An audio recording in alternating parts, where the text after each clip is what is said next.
नमस्कार, आज की बात में आपका स्वागत है। आज खबरें तो कई सारी हैं, लेकिन सबसे पहले आपको एक ऐसी खबर दिखाना चाहता हूं जो आपको रुला देगी। मैं आपको नरेंद्र मोदी की आंख के आंसू दिखाना चाहता हूं। मैं आपको एक गरीब बेटी के लिए भावुक हुए प्रधानमंत्री के भरे हुए गले से निकली दर्द भरी आवाज सुनाना चाहता हूं। आज की बात है, किस्सा गुजरात के भरूच का है। मोदी सरकारी योजनाओं के लाभार्थियों से वीडियो कॉन्फ्रेंसिंग के जरिए बात कर रहे थे। बात करने वालों में एक अयूब भाई भी थे। बात करते करते पता चला कि अयूब भाई की आंखों की रोशनी चली गई है, वो देख नहीं पाते। अयूब भाई के साथ उनको सहारा देने वाली उनकी बड़ी बेटियां आलिया भी वहां मौजूद थी। मोदी ने बेटी से बात की। आलिया ने मोदी को बताया कि वो डॉक्टर बनना चाहती है। मोदी ने पूछ लिया, ये डॉक्टर बनने का आइडिया कहां से आया? आलिया ने पापा की तरफ देखा, पापा की आंखों में झांका और डॉक्टर क्यों बनना चाहती हूं के जवाब में बस इतना कह पाई, पापा की प्रॉब्लम देखकर। इतनी सी बात कहकर आलिया पापा के कंधे पर सिर रखकर रो पड़ी। बेटी के आंसू देखकर मोदी भावुक हो गए। उनकी आंखों में भी आंसू आ गए। चारों तरफ सन्नाटा छा गया। वहां मौजूद लोगों की आंखें छलक आई। अयूब भाई ने सन्नाटे को तोड़ने की कोशिश की, समझाने लगे बेटी ज्यादा बोल नहीं पाएगी। लेकिन खामोश सिर्फ बेटी नहीं थी। काफी देर तक मोदी भी कुछ नहीं बोल पाए। आलिया की बात मोदी तक बिना अल्फाज के पहुंच गई। मोदी की बात आलिया और अयूब भाई तक बिना शब्दों की पहुंच गई। यह प्रोग्राम लाइव चल रहा था। कैमरा एक एक इमोशन को कैद कर रहा था। मोदी ने अपने को संभालने की कोशिश की। पूछा रमजान कैसे बीता, ईद कैसे मनाई, लेकिन मोदी की आवाज में बेटे के आंसू का दर्द छलकता रहा। आलिया का रोना रुका नहीं।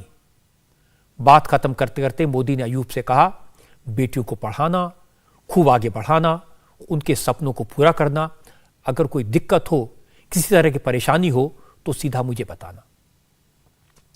आप ये वाकया देखेंगे, मोदी की बात सुनेंगे, बेटी का रोना सुनेंगे, तो एक बार तो आपकी आंखें भी नम हो जाएंगी। जब से आप आए हैं सरकार में, तब से स्कॉलरशिप मिल रहा है। कितना स्कॉलरशिप मिलता है? तो उनको बड़ी लड़की को 10,000 रुपया और छोटी लड़की को 8,000 रुपया। तो इन बेटियों ने क्या सोचा है, क्या पढ़ करके क्या करना चाहती है? ये बड़ी लड़की का अभी रिजल्ट आया है, अभी 10 बजे वो 80% आया है और डॉक्टर बनना चाहती है। डॉक्टर बनना चाहती है? हाँ जी। है क्या वहाँ आपके साथ बैठी है क्या? साथ में, आप हमारे साथ में बैठी है। कौन है बताओ बेटा, क्या नाम है? आप उनको आशीर्वाद दीजिए सर जी। अरे मेरे आशीर्वाद है। क्या नाम बेटा? आलिया। अच्छा बेटा बताइए, डॉक्टर बनने का मन विचार आया? पापा की प्रॉब्लम को देखकर। उससे नहीं बोला जाएगा, वो थोड़ा भावुक हो गई है। भेज वो थोड़ा भावुक हो गए तो वो नहीं बोल सकेगी सर जी। ऐसा है, बेटी को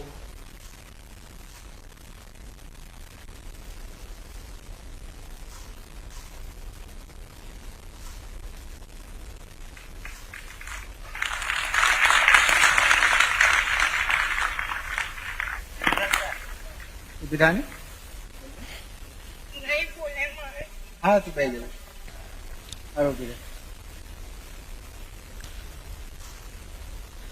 बेटी तुम्हारी जो संवेदना है ना, वही तुम्हारी ताकत है।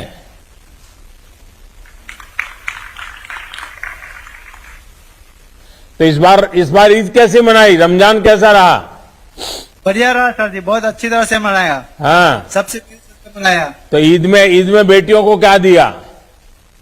ईद में उनको पैसा दिया, तो कपड़े लाए और उनके जरूरत की चीजें लाई।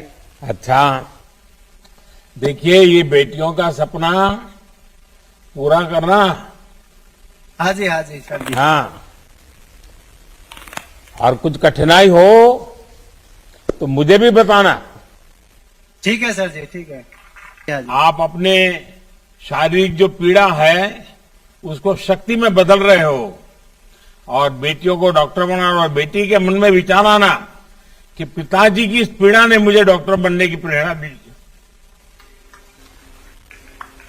અને સાહેબ ભરૂચથી દિલ્હી તો ઘણું દૂર છે 1100 કિલોમીટર, પણ ત્યાં બેઠા બેઠા તમે અમારી ચિંતા કરો છો તે બદલ ઘણો ધન્યવાદ આપું છું આપને.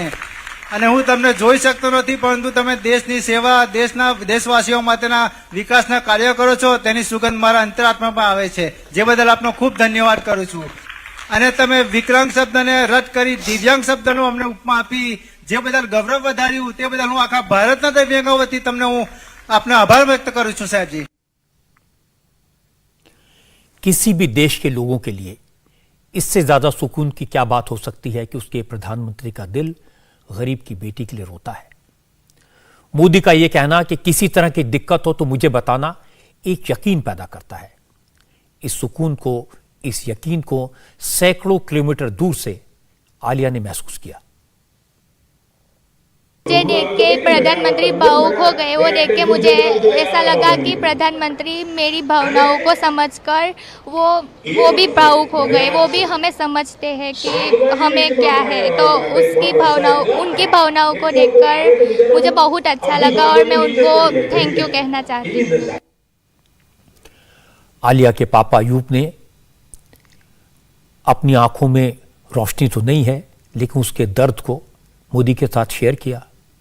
वो उन 13,000 से ज्यादा लोगों में है जिन्हें सरकारी योजनाओं का फायदा मिला है। वो अपनी बंद आंखों से मोदी के आंसू तो नहीं देख पाए, लेकिन अयूब भाई जानते हैं कि मोदी की वजह से उनकी 3 बेटियों को वजीफा मिल रहा है, उन्हें पेंशन मिल रही है, मुफ्त राशन मिल रहा है, रेलवे और सरकारी बस का पास मिला हुआ है। अयूब भाई तो इतना जानते हैं कि अगर सरकार की मदद न मिलती तो जिंदगी में अंधेरे के सिवा कुछ नहीं था। बहुत अच्छी फीलिंग आई। उन्होंने हमारे दिल की बात सुनी और भावुक हो गए। हमारा दर्द समझा उन्होंने, प्रधानमंत्री ने। उसके लिए मैं बहुत धन्यवाद करता हूँ उनका। मेरी 3 बच्चियाँ हैं और एक बच्ची अभी लास्ट टाइम मैंने पहली कक्षा में दाखिल किया है। उनको आरटी अनुसार 1 से 8 तक की सरकार उसको पढ़ाई कराएंगे फ्री में, और दूसरी 2 लड़के को हर साल स्कॉलरशिप मिल रहा है। बड़ी लड़की के 10,000 मिल रहा है, छोटी लड़की के 8,000 मिल रहा है, और हर साल रेगुलर मिल रहा है, और उसी से हमारी पढ़ाई हो जाती है उन लड़कियों की। मुझे दिव्यांग पेंशन योजना मिल रहा है, और गुजरात सरकार की एसटी बस की पास है एक सहायक के साथ, और ऑल इंडिया रेलवे की पास है, और रेशन का प्रधानमंत्री गरीब कल्याण योजना है, राशन मिल रहा है, कोरोना काल से अभी तक मिल रहा है। आज नरेंद्र मोदी ने आंखों की रोशनी खो चुके एक मजबूर पिता और अपने पापा के लिए डॉक्टर बनने का सपना देखने वाली बेटी का दर्द महसूस किया। यह दर्द सिर्फ वो महसूस कर सकता है जिसने खुद गरीबी देखी हो। आज आलिया और उसके पापा से मोदी ने जो कहा, वो एक गरीब मां का बेटा ही कह सकता है। मेरी दुआ है आलिया डॉक्टर बने, अपने पिता का इलाज करे और अपना सपना जरूर पूरा करे। अब मैं आपको एक और तस्वीर दिखाता हूं। यह वो तस्वीर है जिसने एक बेटी का दिल तोड़ दिया। यह तस्वीर केरल से आई, जिसने देश की बेटियों का दिल दुखा दिया, उनके सपने तोड़ दिए। यह खबर बेटियों के प्रति कट्टरपंथियों की दकियानुसी सोच को उजागर करने वाली है। केरल के मलपुरम में एग्जाम में अच्छे नंबर लाने वाले मुस्लिम बच्चों को सम्मानित करने का प्रोग्राम था। प्रोग्राम ऑल केरल जमीयतुल उलेमा ने ऑर्गेनाइज किया था। यह सुन्नी उलेमा का एक बड़ा संगठन है। बच्चों के अवार्ड देने के लिए बड़े बड़े मौलानाओं को बुलाया गया था। इसी प्रोग्राम में 10वीं क्लास में अच्छे मार्क्स लाने वाली एक बेटी को भी प्राइज दिया गया। जैसे ही उसके नाम का अनाउंसमेंट हुआ, बच्ची हिजाब पहनकर स्टेज पर आई, उसे अवार्ड दिया गया। लेकिन उसी वक्त मंच पर मौजूद मौलाना अब्दुल्ला मुसलियार भड़क गए। मौलाना ने कहा कि लड़की को स्टेज पर क्यों बुलाया, उसके माँ बाप को बुलाना चाहिए। मौलाना ने कहा कि कल इसकी तस्वीर अखबारों में छपेगी, यह नहीं होना चाहिए। मौलाना ने ऑर्गेनाइजर्स को इस गुस्ताखी का अंजाम भुगतने की धमकी तक दे डाली। मौलाना भड़कते रहे। मंच पर पुरस्कार लेने पहुंची बच्ची देखकर परेशान होती रही। उसे समझ नहीं आ रहा था उसे प्राइज देने के लिए बुलाया गया था या इंसल्ट करने के लिए। हालांकि मंच पर मौजूद मौलाना मलयालम में बोल रहे थे, इसलिए आपको भाषा तो समझ नहीं आएगी, लेकिन तस्वीरें देखकर आप समझ जाएंगे एक बच्ची को कैसे सरेआम बेइज्जत कर दिया गया। 10ാം ക്ലാസ്സിലെ വിദ്യാർത്ഥി മാഷിദ PV എന്ന കുട്ടിയെ സാദരം ക്ഷണിക്കും.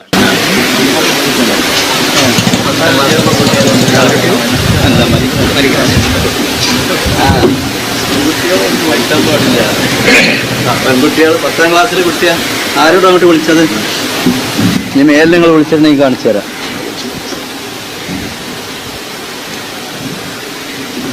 അങ്ങനത്തെ പെൺകുട്ടികളൊന്നും ഇങ്ങോട്ട് വിളിക്കണ്ട. സമസ്തന്റെ ഇത് നിങ്ങൾക്ക് അറിയില്ലേ? സമസ്തന്റെ തീരുമാനം രക്ഷിതാവിനോട് വരാൻ പറയും. ഇതാ വിളിച്ചത്? അല്ലല്ല, ഞാനല്ല, ഞാൻ എന്റെ കുട്ടിനെ വരണ്ടെന്ന് പറഞ്ഞപ്പോൾ ഈ കുട്ടിനോട് വരണ്ട. ഞങ്ങളൊക്കെ അവിടെ എത്തിക്കാണ്ട് വേണ്ടാത്ത പണി ചെയ്യാം. അതൊക്കെ ഫോട്ടത്തിൽ വരൂലേ? അതൊക്കെ ഇവിടെ ഈ സാധനത്തിലാണ്ട് പോകൂലേ മേപ്പെട്ട്? दकियानूसी सोच का यह वीडियो सोशल मीडिया पर सर्कुलेट हुआ। पुलिस ने देखा, प्रशासन ने देखा, सरकार ने देखा, पर किसी ने रिएक्ट तक नहीं किया। लेकिन जब यह वीडियो केरल के गवर्नर आरिफ मोहम्मद खान ने देखा तो गुस्से से फट पड़े। आरिफ मोहम्मद खान ने कहा कि हम बेटियों को इस तरह से अपमानित होते हुए देखेंगे और खामोश रहेंगे। उन्होंने कहा कि मल्लपुरम में जिस तरह से बेटी का अपमान हुआ वो इस्लाम के खिलाफ है, इस्लाम की तालीम के खिलाफ है। आरिफ मोहम्मद खान ने कहा उन्हें इस बात पर हैरानी है कि अब तक इस घटना को लेकर किसी ने कोई शिकायत दर्ज नहीं की। पुलिस ने बेटी को अपमानित करने वाले के खिलाफ अब तक FIR दर्ज नहीं की। केरल के गवर्नर ने कहा बेटियों को अपमानित करना पाप है और बेटियों के अपमान पर खामोश रहना वो भी पाप है, इसलिए इस तरह की हरकतों के खिलाफ आवाज जरूर उठानी चाहिए। This is clear-cut violation of the provisions, fundamental rights of the Constitution. And if as Indians, not just leaders, as ordinary Indians, if we tolerate this, then this will not be good. This is not a good omen for our democracy. That is what has surprised me most. That no case has been registered, no cognizance has been taken. Are we going to leave our daughters, our young girls, to the whims and wills of these people who are masquerading as religious leaders in the society, but they are highly discriminating attitude against the women. I am saying generally all kind of leadership, social leadership, economic leadership, all leadership, nobody should, I consider it a sin to remain silent when your daughters are being humiliated. They are being insulted. Here a young girl, very talented, she has done so well in the examinations. She has been chosen to receive an award. And this is the way you will treat her, this is the way you want to treat her. And the society will accept it, will tolerate it. That is the main question today. आरफ की साहब की बात बिल्कुल सही है। एक छोटी सी बच्ची जिसने एग्जाम में बहुत अच्छे मार्क्स लिए, जिसने बहुत मेहनत से पढ़ाई की, उसको अवार्ड देने के लिए बुलाया और फिर स्टेज पर उसकी इंसल्ट की। ये कहां का न्याय है? ये पाप है। केंद्रीय मंत्री मुख्तार अब्बास नकवी ने भी आज केरल में छात्रा के साथ हुए दुर्व्यवहार की निंदा की। उन्होंने कहा कि मुस्लिम धर्मगुरु अब्दुल्ला का बर्ताव न कानून के लिहाज से सही है और न ही शरीयत के हिसाब से ठीक है। मुझे बहुत इस बात को देख करके कष्ट हुआ कि किस तरह से मुस्लिम लड़कियों की तालीम और तरक्की पर तालिबानी ताला जड़ने की षड्यंत्र साजिशें होती रही हैं। और जो लोग ये वो लोग हैं जो कभी सेकुलरिज्म का झंडा लेके घूमते रहेंगे, कभी कहेंगे भारत में इस्लामोफोबिया हो रहा है, और खुद क्या कर रहे हैं? ये जो कुछ हरकत हो रही है मुस्लिम लड़कियों की तालीम और तरक्की पर तालिबानी ताला जड़ने की, न इसकी संविधान इजाज़त देता है और न शरीयत इसको ठीक मानता है। और इस तरह की हरकतें जो है अनएक्सेप्टेबल हैं।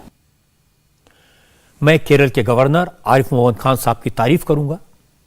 उन्होंने बिल्कुल ठीक कहा, उन्होंने अच्छा तरह से गुस्सा भी दिखाया। आज के जमाने में किसी को इस तरह की दकियानूसी हरकत करने का कोई हक नहीं है। किसी को बेटियों को इस तरह अपमानित करने का कोई हक नहीं है।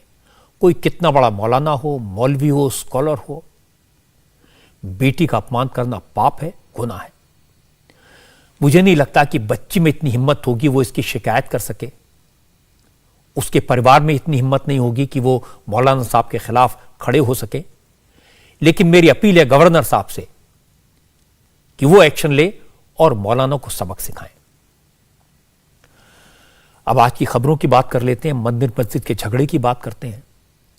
काशी की ज्ञानवापी, मथुरा की ईदगाह मस्जिद और ताजमहल के मामले में अलग अलग अदालतों में सुनवाई हुई। एक एक करके बात करते हैं। वाराणसी की कोर्ट ने आज क्लियर कर दिया, न कोर्ट कमिश्नर बदला जाएगा, न वीडियो रिकॉर्डिंग पर रोक रहेगी। कोर्ट ने कहा कि तहखाने समेत ज्ञानवापी मस्जिद के पूरे परिसर का सर्वे होगा, वीडियो रिकॉर्डिंग होगी और फोटोग्राफी भी होगी। कोर्ट कमिश्नर 17 मई तक पूरी रिपोर्ट कोर्ट में पेश करेंगे। अदालत ने इतना जरूर किया कि कोर्ट कमिश्नर के साथ 2 स्पेशल कमिश्नर भी नियुक्त कर दिए। अजय मिश्रा ही कोर्ट कमिश्नर रहेंगे। उनकी मदद के लिए अजय सिंह और विशाल सिंह को स्पेशल कमिश्नर अपॉइंट किया गया है। अदालत ने कहा कि उत्तर प्रदेश सरकार और लोकल प्रशासन की जिम्मेदारी है कि वो इस काम को पूरा कराएं और जो भी सर्वे के काम में रुकावट डाले उसके खिलाफ सख्त लीगल एक्शन लें। कोर्ट का आदेश है किसी भी सूरत में सर्वे के काम को नहीं रोका जाना चाहिए, फिर भले इस काम में कोई पक्ष कोऑपरेट करे या ना करे। सर्वे का काम जारी रहेगा। अदालत का फैसला आते ही पिटिशनर ने जश्न मनाना शुरू कर दिया। घंटे घड़ियाल बजने लगे, मिठाइयां बांटी गई। न्यायालय ने स्पष्ट आदेश दिया है और एडवोकेट कमीशन की कार्रवाई में किसी प्रकार की कमी, लूप होल न रहे, इसके नाते उसकी समस्त बाधाओं का निराकरण करते हुए स्पष्ट आदेश है 17 मई तक इसको जमा करना है। 2 और सहायक एडवोकेट कमिश्नर रहेंगे अजय कुमार मिश्र जी के साथ और यह संपूर्ण परिसर की कार्रवाई होगी। कहीं भी कोई बाधा उत्पन्न होता है ऐसी दशा में जिला प्रशासन, पुलिस कमिश्नरेट वाराणसी और उत्तर प्रदेश प्रशासन इसमें सहायक होगा, सहयोग करेगा। मुस्लिम पक्ष के द्वारा ये कहा जा रहा था कि पिछला जो आदेश है उसमें ये नहीं लिखा हुआ है कि मस्जिद में कहां तक जाना है, नहीं जाना है, तो वो क्लियर इस आदेश में हो गया। वो सभी समस्याओं का निराकरण, समाधान इस बार कर दिया गया। जहां ताले लगे हुए हैं वहां पे ताले तोड़ के भी बैरिकेडिंग के अंदर जाके और ये अराजक मानसिकता का निवारण कर दिया गया है। तो हम और आशान्वित हैं क्योंकि कोई भी मिन में किंतु परंतु का समस्त समाधान कर दिया गया है। एक बड़ा आरोप ये लगाया जा रहा था मुस्लिम पक्ष के द्वारा कोर्ट कमिश्नर के ऊपर में कि वो खरोंच रहे थे, वो सबूत के साथ छेड़छाड़ कर रहे थे, तो उसके बारे में कुछ आदेश होता तो उनको हटा दिया गया होता, उनका तो और बल प्रदान कर दिया गया, 2 और सहायक नियुक्त कर दिए गए।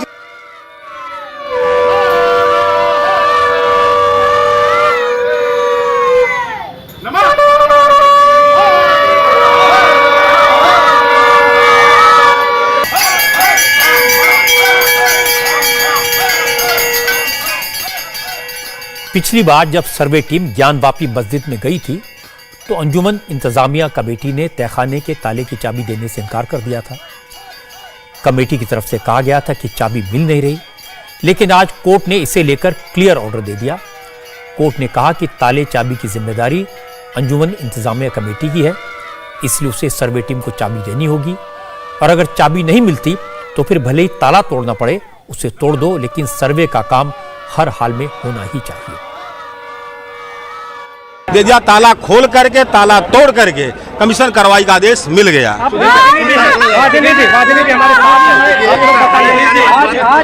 उसका स्पष्ट आदेश कर दिया कि जिलाधिकारी उसको ताला खोलवा करके तोड़वा कमीशन कार्रवाई कराए।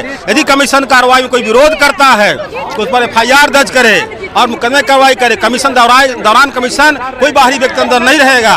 किसी तरह की बाधा अब तो नहीं आनी चाहिए। ज्ञानवापी मस्जिद के सर्वे का ऑर्डर राखी सिंह, लक्ष्मी देवी, सीता साहू, मंजू व्यास और रेखा पाठक, इन 5 महिलाओं की पिटीशन पर आया है।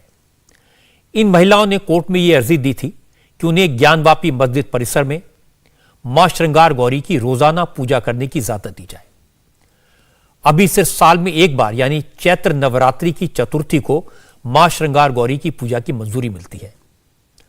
आज मस्जिद के सर्वे को लेकर आए कोर्ट के ऑर्डर के बाद इन महिलाओं ने कहा अभी तो शुरुआत है, अभी पहली कामयाबी मिली है, लड़ाई लंबी है लेकिन वो आखिरी दम तक लड़ती रहेंगी।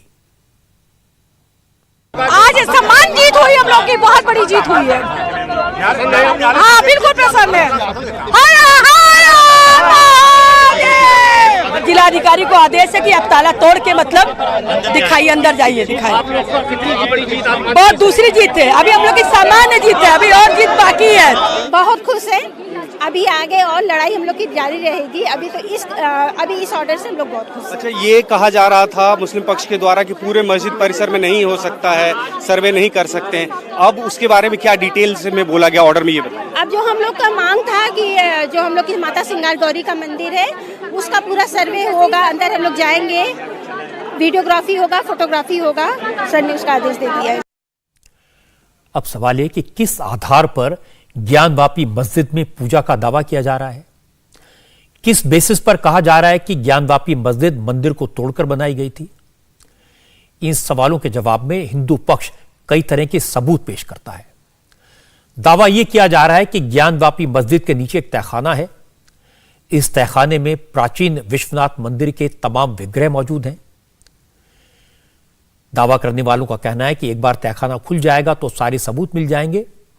तहखाने में क्या है यह 17 मई को कोर्ट कमिश्नर की रिपोर्ट के बाद ही पता लगेगा, लेकिन हिंदू पक्ष का दावा है कि बहुत सारे सबूत तो सामने दिखते हैं। उनका कहना है कि ज्ञानवापी मस्जिद में 1991 तक पूजा होती थी, व्यासपीठ के लोग यहां पर पूजा अर्चना करते थे। इन लोगों के पास उस वक्त की तस्वीरें हैं जिनमें मंदिर के निशान साफ दिखाई देते हैं। मैं आपको एक एक करके तस्वीरें दिखाता हूं जिनसे शायद आपको अंदाजा लगे कि तस्वीर क्या है। ये जो तस्वीरें आप देख रहे हैं इसे देखकर कोई भी कहेगा कि मंदिर की तस्वीर है, लेकिन ये फिलहाल मस्जिद की दीवार है।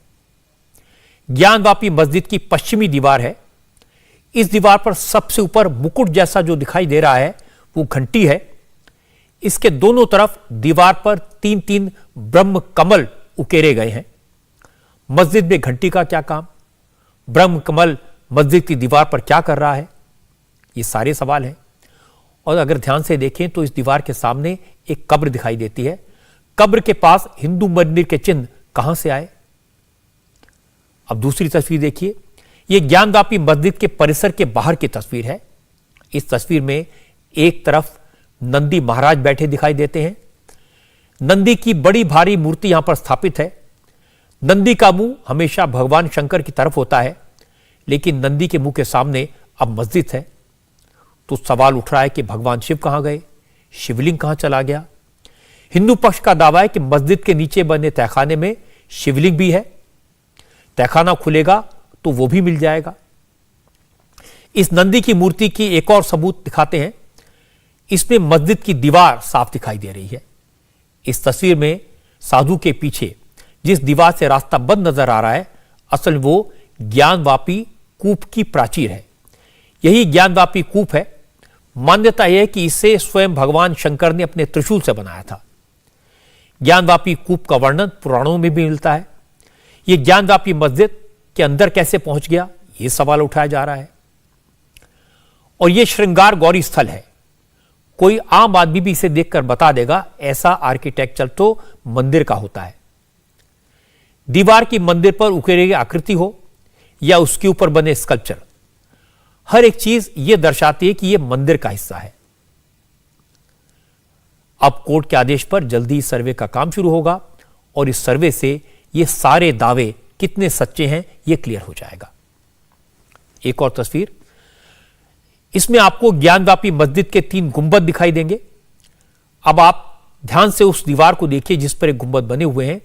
इस दीवार को देखने से लगता है कि मस्जिद का ढांचा इस दीवार के ढांचे से अलग है। तो हिंदू पक्ष दावा करता है कि यह दीवार पुराने शिव मंदिर की है। मंदिर के गुंबद तोड़कर उसके ऊपर मस्जिद के गुंबद बना दिए गए, यह इल्जाम लगाया गया है। सबसे बड़ी बात यह कि हिंदू पक्ष सैकड़ों साल पुराने नक्शे पेश कर रहा है। पुराने नक्शों से भी मंदिर की पुष्टि होने का दावा किया जा रहा है। ये उत्तर है उधर दक्षिण है, इधर ईस्ट है, इधर वेस्ट है जी। ये मुख्य सड़क है जी। मुख्य सड़क से जैसे ही आप छत्ता द्वार से इंटर करते थे, पहले अगर आप गए होंगे जी, तो ये द्वार पर जो है वो इस प्रकार का द्वार था। उसके ऊपर ओल्ड नौबत खाना था, जो विश्वेश्वर मंदिर का के ऊपर जो है वो शहनाई लेकर के बजती थी जी। ठीक है। ये नौबत खाना, उसके अंदर जैसे ही आप घुसते हैं जी, सामने अभिमुक्तेश्वर महादेव का मंदिर था यहाँ पर। इसके पहले ही यहाँ दाहिनी तरफ आप सीढ़ी चढ़ करके इधर जाते हैं जब, तो ये पश्चिम तरफ कोने में वीरभद्रेश्वर का मंदिर था। ये बहुत बड़ा मंदिर था जिसको तोड़ दिया गया है। इसके बाद आगे आप चलते हैं तो ये श्रृंगार गौरी और गणेश का ये पंच मंडप था। ये मंडप बहुत बड़ा था। ये मंडप मतलब ये वाला जो पोर्शन है पश्चिम की साइड में, पश्चिम की साइड में बैरिकेडिंग अभी फिलहाल कहाँ पे है?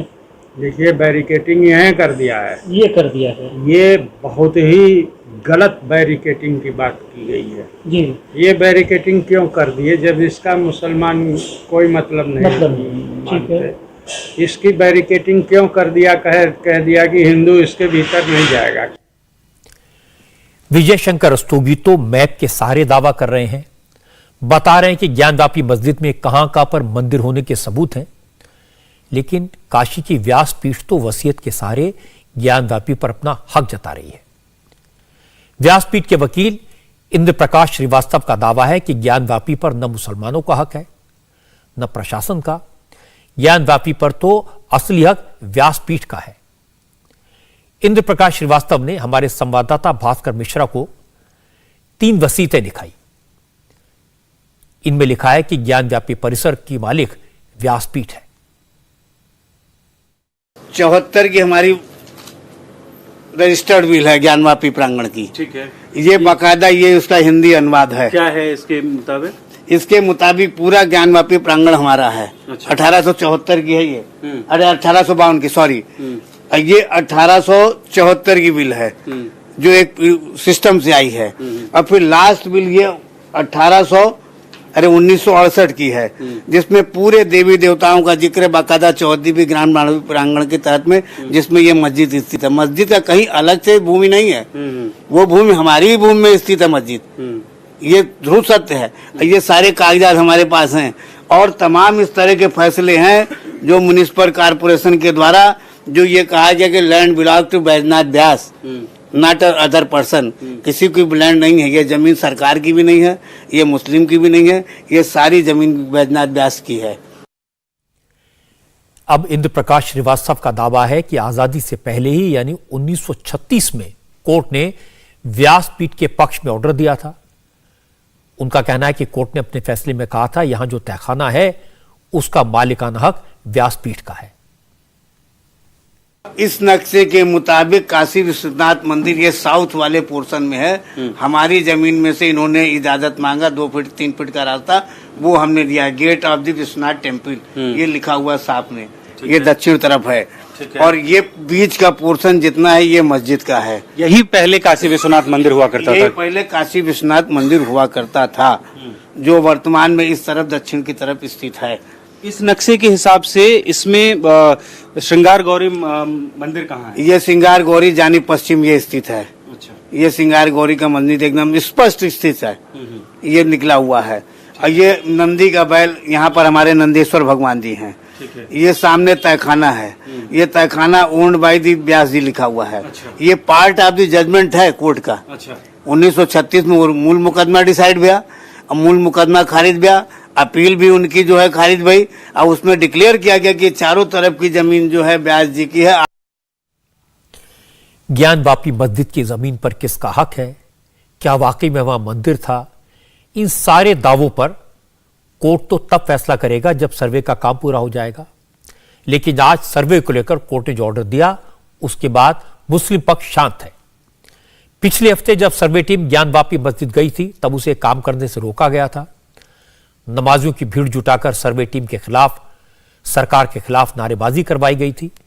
लेकिन आज कोर्ट ने साफ साफ लफ्जों में कहा कि सर्वे का काम हर कीमत पर होना चाहिए, फिर चाहे इसके लिए तहखाने का ताला तोड़ना पड़े या फिर विरोध करने वालों के खिलाफ कानूनी कार्रवाई करनी हो। इस फैसले के बाद मुस्लिम पक्ष के वकील कह रहे हैं कि कोर्ट से उन्हें इस तरह के ऑर्डर की उम्मीद कतई नहीं थी। पहले हम लोगों ने कोर्ट से एक कहा था कि सिर्फ कमीशन कार्रवाई में वीडियोग्राफी होगी और इसे कोर्ट ने मान लिया था, लेकिन इस बार अपनी ही उस आदेश के विपरीत जाकर के उन्होंने कहा कि फोटोग्राफी भी होगी, वो भी होगी। और इसके पहले जो आदेश था वो सिर्फ दावे के मुताबिक कमीशन कार्रवाई करने के लिए था। दावे में कहीं भी जो था बैरिकेटर के अंदर जाकर कमीशन कार्रवाई करने की बात नहीं थी। अब इस आदेश से ये हुआ कि कोर्ट ने उसके विपरीत जाकर कहा कि नहीं, बैरिकेटर के अंदर जाकर कमीशन कार्रवाई की जाएगी और ज़बरदस्ती की जाएगी। नहीं करेंगे तो उनके खिलाफ FIR की जाएगी जो विरोध करेंगे, और उन्हें बंद किया जाएगा विभिन्न धाराओं में, जो भी उचित धाराएं होंगे। उन्होंने सरकार पर भी काफ़ी आरोप लगा दिए, जबकि पहले ऐसा कोई आदेश नहीं था। तो सरकार क्या कर सकती थी? मजबूर थी, सरकार के तंत्र मजबूर थे उस समय। जब आदेश नहीं रहेगा तो वो कोई भी अधिकारी कोई भी कार्य नहीं कर सकता है। क्लियर कट आदेश होना चाहिए, आदेश होगा। हमें सरकार के खिलाफ जाने की कौन सी हिम्मत है कि हम जाए सरकार के खिलाफ लड़ने के लिए? हाँ, आदेश क्लियर कट है, जब आदेश है तो आदेश का अनुपालन भी होगा। अंजुमन इंतजामिया मस्जिद कमेटी के लोगों को इस बात का एहसास है कि कोर्ट ने ऑर्डर दे दिया है तो सर्वे तो कराना ही पड़ेगा। इसलिए आज न भीड़ जुटी, न नारेबाजी हुई, न ज्यादा रिएक्शन आए। सब लोग खामोश रहे। लेकिन शाम को असदुद्दीन ओवैसी बोले और खुलकर बोले। ओवैसी ने कहा कि मुसलमान एक मस्जिद खो चुके हैं, बाबरी मस्जिद को धोखे से हासिल किया और अब ज्ञानव्यापी मस्जिद को लेकर भी साजिश की जा रही है। जबकि सुप्रीम कोर्ट 1991 में कह चुका है कि अब प्लेस ऑफ वर्शिप में कोई चेंज नहीं होगा। हमने बाबरी मस्जिद को खो दिया। 48 दिसंबर में चोरों की तरह मूर्तियां रखी गई थीं। उसके बाद राजीव गांधी की सरकार ने, जब कंप्यूटर भी नहीं आया था, बगैर मुस्लिम पक्ष को सुने ऑर्डर थमा दिया, ताले खोल दिया आपने। सुप्रीम कोर्ट को आपने वादा किया और आपने डिमोलिश कर दिया उसके वादे के खिलाफ, और कोई किसी को सजा नहीं होती। अब हम दोबारा मस्जिद को खोना नहीं चाहते।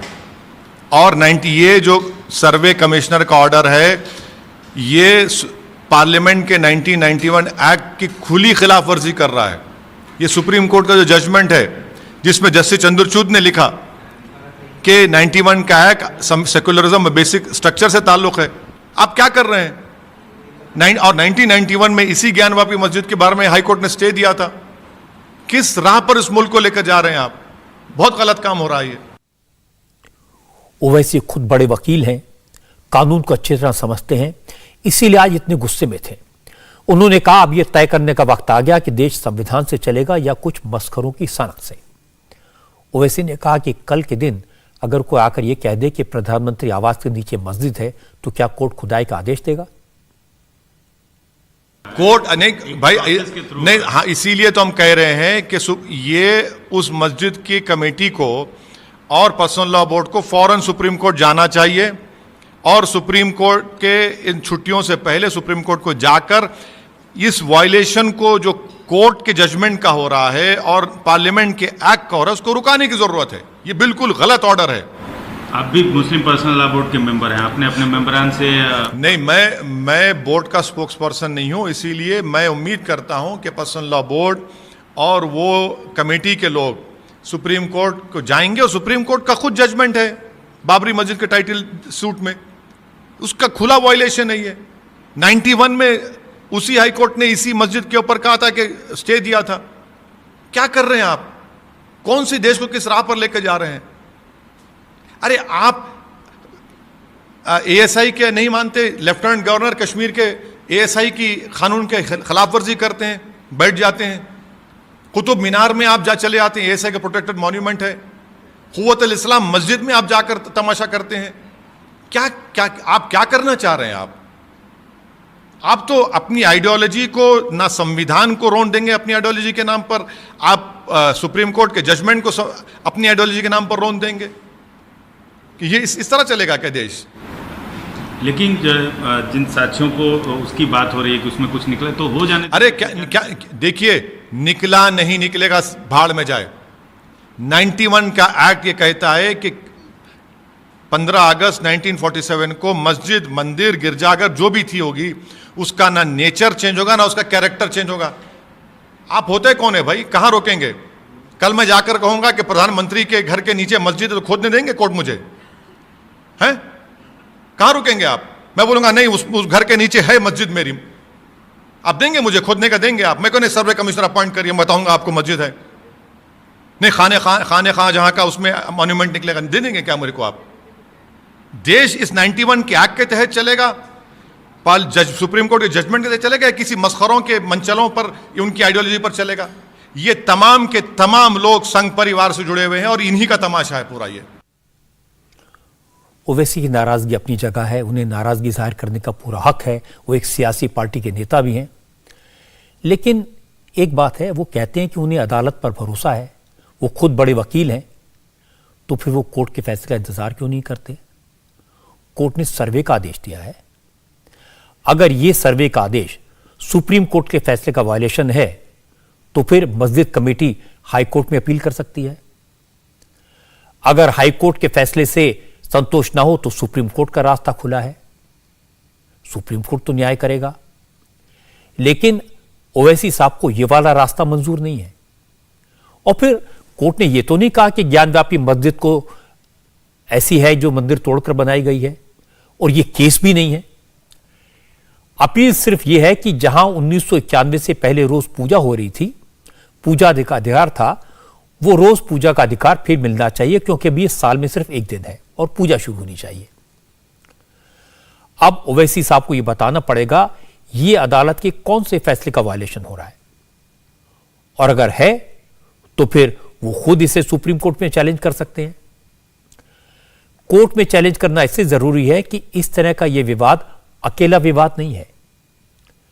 मथुरा में ईदगाह मस्जिद को लेकर भी 8 केस अदालत के सामने पेंडिंग है, और आज इसी तरह के केस की सुनवाई हाई कोर्ट में हुई। इलाहाबाद हाई कोर्ट ने आज मथुरा की अदालत को आदेश दिया कि वो मथुरा में श्री कृष्ण जन्म स्थान और ईदगाह मस्जिद से जुड़ी सभी पिटीशन का निपटारा 4 महीने में कर दे। हाई कोर्ट का आदेश है कि अगर इन मामलों में कोई पक्ष कोर्ट नहीं आता तो अदालत एक तरफा फैसला भी सुना सकती है, लेकिन सभी केसेस में फैसला 4 महीने में हो जाए। भगवान श्री कृष्ण विराजमान के बाद मित्र मनीष यादव ने इलाहाबाद हाईकोर्ट में अपील की है कि अयोध्या के मुकदमे की तरह मथुरा के मंदिर मस्जिद विवाद की सुनवाई भी डेली बेसिस पर हो, रोजाना हो। याचिका में हाईकोर्ट से यह अपील भी की गई है कि वो लोकल कोर्ट को सभी मामलों की एक साथ सुनवाई करने का निर्देश दें। इलाहाबाद हाईकोर्ट की सिंगल बेंच में जस्टिस सलील कुमार राय ने निचली अदालत से कहा, इस विवाद से जुड़े सभी मामलों का ज्यादा से ज्यादा 4 महीनों में निपटारा कर दिया जाए। श्री कृष्ण जन्मस्थान ट्रस्ट की तरफ से मथुरा की अदालत में कई याचिकाएं डाली गई हैं। इनमें मांग की गई है कि जन्मस्थान के करीब जो ईदगाह मस्जिद है उसकी जमीन ट्रस्ट को दे दी जाए, क्योंकि मूल रूप से यह जमीन ट्रस्ट की है। एक और पिटीशन में ज्ञानव्यापी मस्जिद की तरह ईदगाह मस्जिद के सर्वे की भी मांग की गई है। इसमें पिटीशनर्स का कहना है कि ईदगाह मस्जिद की दीवारों पर हिंदू धार्मिक प्रतीक साफ दिखते हैं, क्योंकि यह मस्जिद श्री कृष्ण जन्मस्थान के पुराने मंदिर को तोड़कर बनाई गई है। इस मामले में दूसरी तरफ से पक्षकार सुन्नी वक्फ बोर्ड है। वक्फ बोर्ड का कहना है कि मथुरा की अदालत को ऐसी याचिका सुनने का अधिकार ही नहीं है, यह पिटीशन कोर्ट में मेंटेनेबल ही नहीं है। अब हाई कोर्ट ने कह दिया इस विवाद का निपटारा लोअर कोर्ट में 4 महीने में हो जाना चाहिए। मुझे लगता है इस तरह के विवाद जितनी जल्दी खत्म हो जाएं उतना अच्छा। हाई कोर्ट की इलाहाबाद बेंच ने तो मथुरा के मामले में सुनवाई का निर्देश दिया, लेकिन जो लोग ताजमहल के सर्वे की मांग को लेकर हाई कोर्ट पहुंचे थे उन्हें अदालत ने आज डांट कर वापस भेज दिया।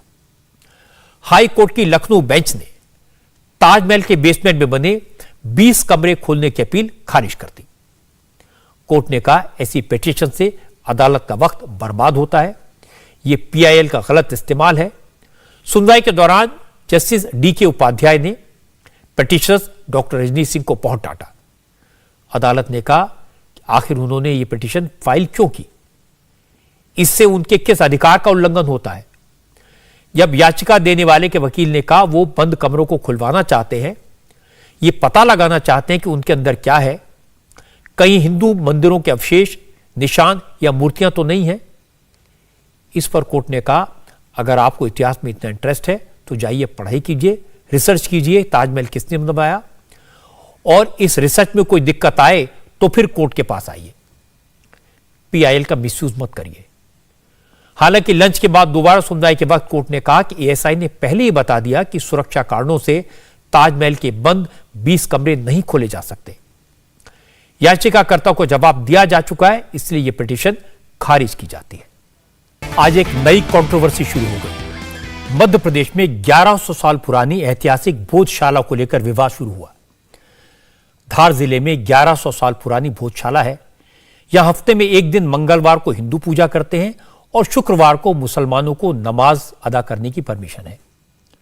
लेकिन अब हाई कोर्ट में अपील की गई है कि भोजशाला को दोबारा हिंदुओं को सौंपा जाए, देवी सरस्वती की प्रतिमा दोबारा स्थापित कराई जाए और पूरे परिसर का सर्वे कराया जाए। हाई कोर्ट ने इस पिटीशन को स्वीकार कर लिया है। पिटीशन फाइल करने वाले हिंदू फ्रंट फॉर जस्टिस का दावा है कि भोजशाला में कोई मस्जिद नहीं है, यह एक हिंदू धार्मिक स्थल था। यहां पर कई मूर्तियां हैं जिन्हें दबा दिया गया, अब इसकी खुदाई कराई जाए। लंदन में रखी मां सरस्वती की मूर्ति भारत लाकर उसे भोजशाला में स्थापित किया जाए। जबकि मुस्लिम पक्ष का दावा है कि यह कमाल मौला की मस्जिद है और यहां न कोई मंदिर पहले था और न अब है। धार की भोजशाला इस वक्त आर्कियोलॉजिकल सर्वे ऑफ इंडिया के कंट्रोल में है।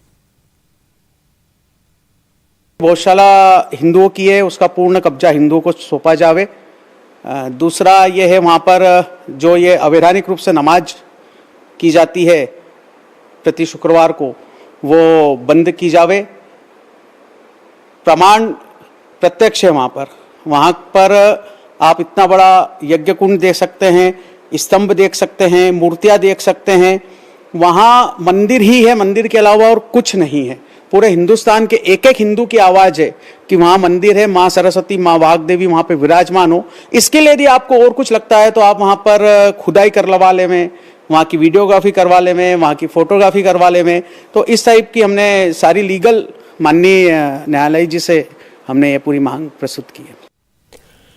हिंदू संगठनों के वकील हरिशंकर जैन का कहना है कि भोजशाला के बगल में पहले एक मजार बनाया गया, फिर उसे मस्जिद बताकर नमाज पढ़ी जाने लगी, जबकि राजा भोज ने वहां भोजशाला स्थापित की थी, जिसके प्रमाण अब भी साफ साफ दिखते हैं।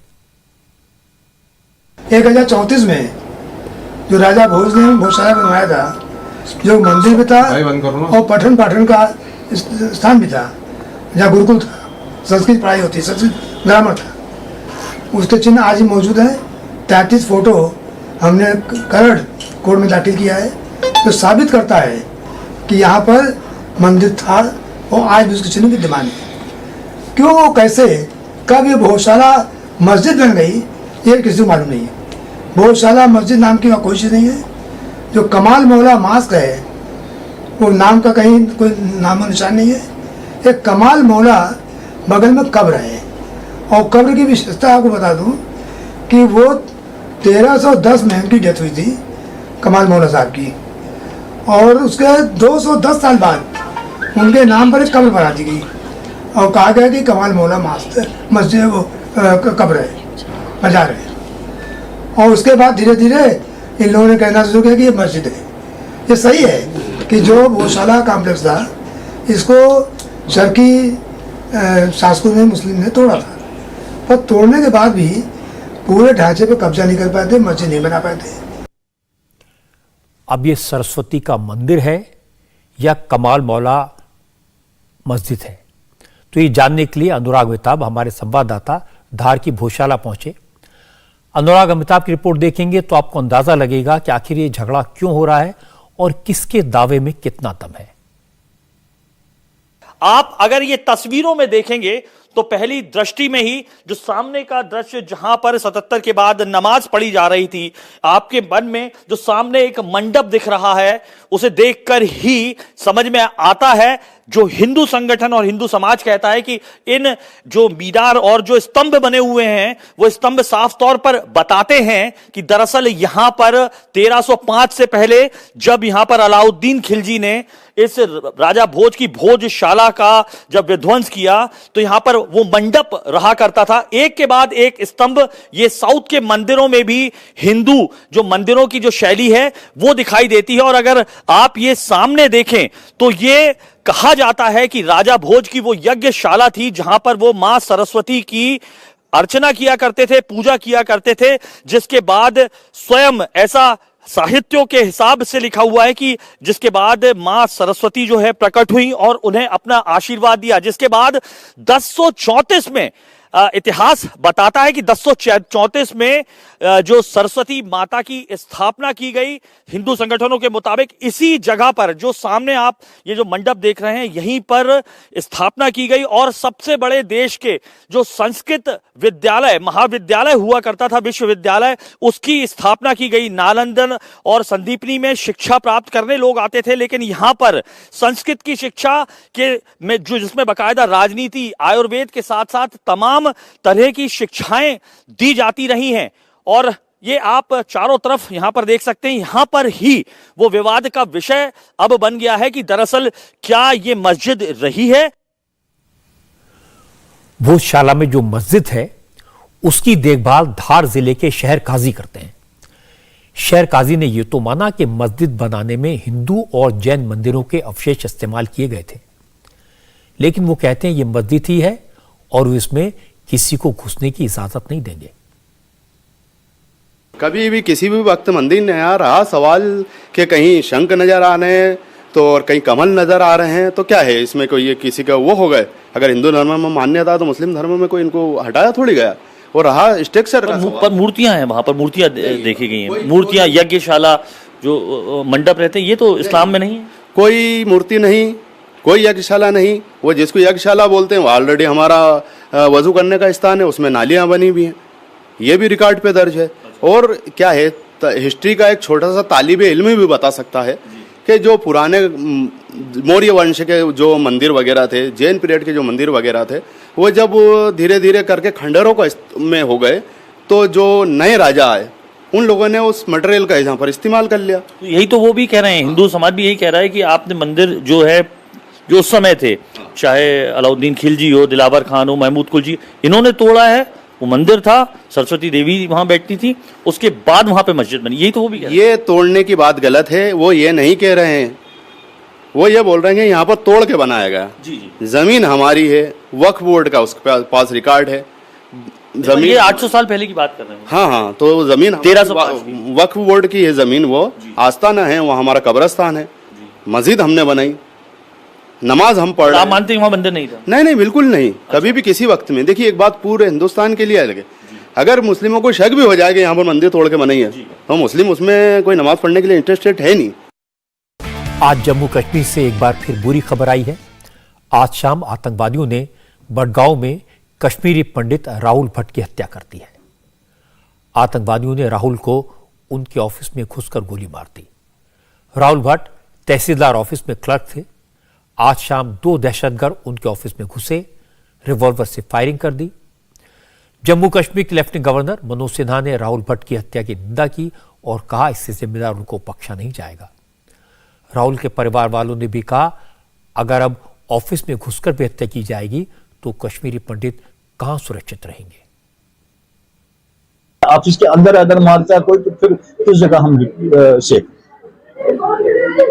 तो मुझे लग रहा है इससे कि आगे बाकी मुलाजिमों का भी यही हाल, एक एक करके सबका यही हाल होना है, एक एक करके सबका यही हाल होना। ऑफिस के अंदर हिट होना ये मामूली बात नहीं है। इसका मतलब है कि ये जानबूझ कर किया हुआ कत्ल।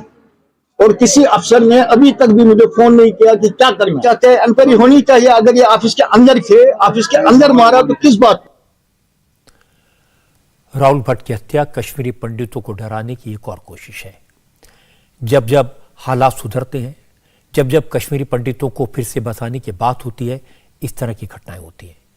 मेरी अपील है मनोज सिन्हा से, इस परिवार के लोगों से बात करें, उनका हौसला बढ़ाएं और पूरी कोशिश करें कि इस हत्यारों को जल्दी से जल्दी पकड़कर सजा दिलवाई जाए। इंडिया टीवी हर वक्त हर जगह डाउनलोड करने के लिए सर्च करें India TV news Google play store या ऐप स्टोर पर।